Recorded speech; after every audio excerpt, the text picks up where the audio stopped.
All else being equal, it's better to apply to law school earlier rather than later, but all else is rarely equal, and if giving yourself another month or two is going to let you achieve your fullest potential on the LSAT, better to wait and take it in September or October rather than August. For those who don't know me, my name is Steve Schwartz.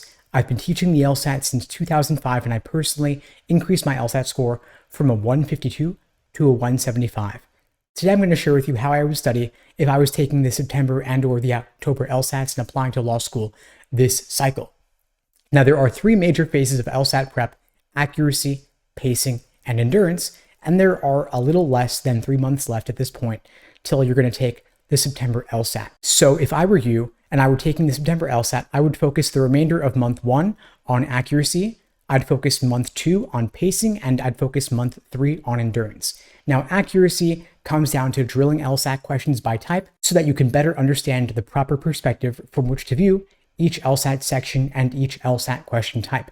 There are roughly 15 different types of logical reasoning questions alone, but you don't want to spend too much time drilling them and too much time focusing on accuracy because the LSAT is strictly timed and pacing is also incredibly important. So maybe you want to spend 3 weeks, 4 weeks focused on accuracy, and you quickly want to shift gears to pacing, doing that grab bag of logical reasoning question types in the original context of a full practice section where you have that 35-minute time constraint with standard timing, and that you'll be able to work on your pacing so that you're not running out of the time by the end of the section. You'll be flagging some questions, skipping them, coming back to them later. You want to develop at least a month to develop your rhythm when it comes to that. Now, month 3, the final month from early August until early September, you want to spend taking full practice tests, ideally at least 1 or 2 per week, so that you can work on your endurance, that you're not getting tired by the end of section 4, just because it's section 4.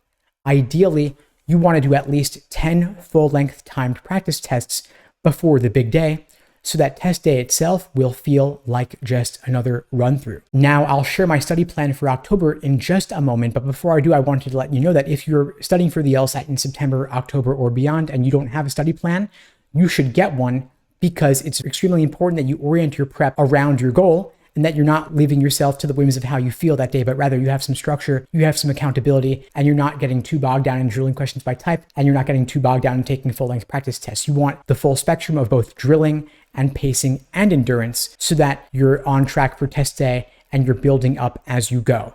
At LSAT Unplugged, we create for all of our students a personalized day-by-day study plan so that you know what to do and what not to do every single day between now and whenever it is that you're actually taking the LSAT. If you're interested in finding out more and getting one of our study plans to help you on your journey to 170 or above, you can check out the links below the video to find out more and to book a call with me and my team. We'd be glad to help you out. Now, if you're taking the LSAT in October, of course, you have an additional month, a bit more time to help you achieve your fullest potential on the LSAT. So again, I'm still going to recommend for you accuracy, pacing, and endurance, but I want you to lengthen the amount of time that you devote to taking those full-length practice tests, because you don't want to cram them in doing 2-3 a week if you're busy with work or with school.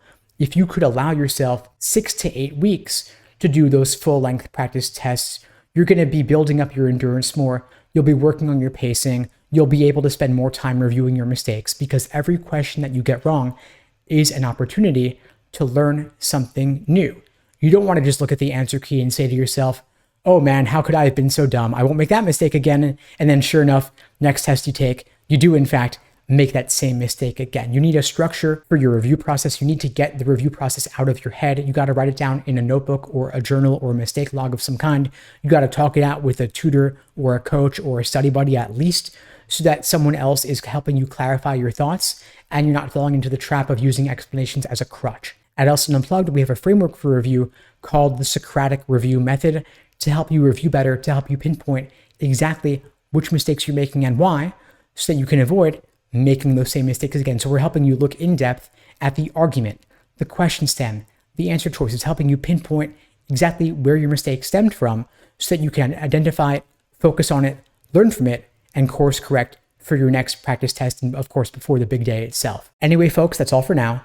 I hope you found this video helpful, and in the meantime, I'll wish you all the best and take care.